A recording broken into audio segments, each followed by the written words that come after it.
Everybody wants to talk about where's Justin Herbert going to go. Had a phenomenal rookie season. It's not debatable at all. His ADP right now is QB 6. I think that's insane. Personally, what do you think about Justin Herbert this year? I'm with you on the QB 6. I mean, I think Justin Herbert is, a borderline top 10, maybe definitely in the top 15, but I don't think that he's even close to being a top 6 quarterback this year. I think the volume is going to decrease in a lot of ways than it was from last year. And I think that the big plays won't be as often as he had last year. This guy benefited from a lot of big touchdown passes, a lot of yards down the field, where I do think teams are going to you're kind of due for some regression in that stretch of the means. We kind of saw as the season progressed. He lit the world on fire, but as the season kind of unwound and teams started taking away Keenan Allen his first read and teams kept guys in front of him, he wasn't nearly as productive as he had been.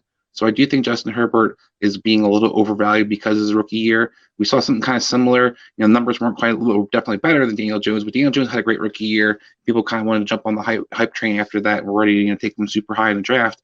And I think that it kind of backfired. Justin Herbert's a guy that going to a new system, has different play calling, isn't going to be catching the teams off guard in a sense. Teams actually have a whole year to kind of watch tape on him. So he made some amazing throws under face of pressure last year. They did upgrade the offensive line. But I'm curious to see if Justin Herbert's able to sustain what he did last year. I don't think he improves on it. So that's why I think the top 6 finish is a little bit strange to me. Yeah, I don't see why he has that kind of upside. Look, the fact of the matter is this. The Chargers don't have a litany of weapons. They have some good ones. The Keenan Allen's a good one. Austin Eckler's a good one. Jared Cook's serviceable. We still really haven't seen a good Mike Williams, to be perfectly honest.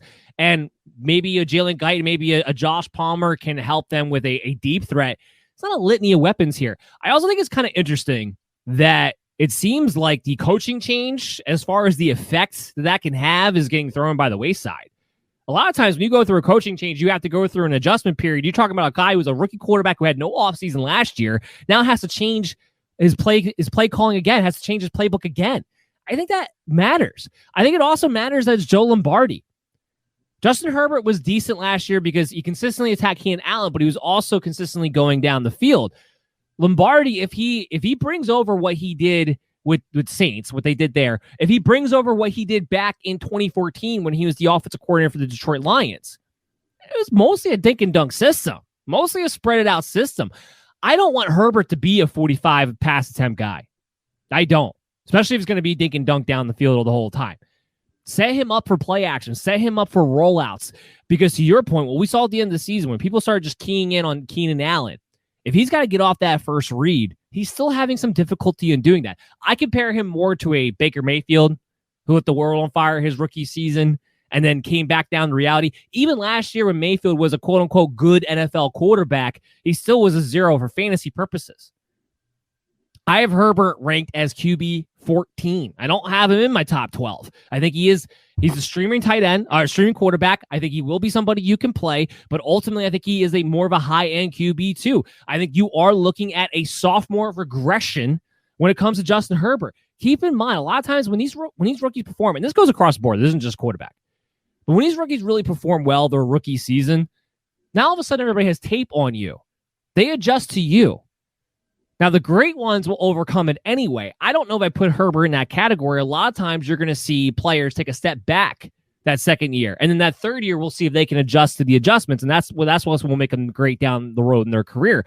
But that second year, a lot of times it's regression for them, for the guys who went off unexpectedly in their rookie season. I expect no different for Justin Herbert. I think there will be an adjustment with the new coaching change on top of it. He'll be a good streamer. He'll be a good QB too.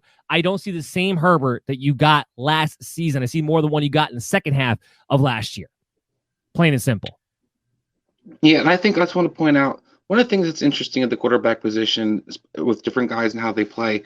Justin Herbert was fantastic under pressure last year. Oddly enough, the offensive line's improved. That might actually be a little bit of an issue for how he plays in a sense, because I think he does better when he doesn't think. I think you kind of seen teams like this is kind of Patriot style in the sense where Belichick a lot of times will just kind of keep guys in the pocket and make them throw. So he tries to do it with Mahomes a lot and make him kind of pick them apart in the zones. Justin Herbert, I think, struggles in that kind of role. I think he's a quick read guy and he's able to kind of react well. But if he has to think and kind of process different things, I think he actually can struggle.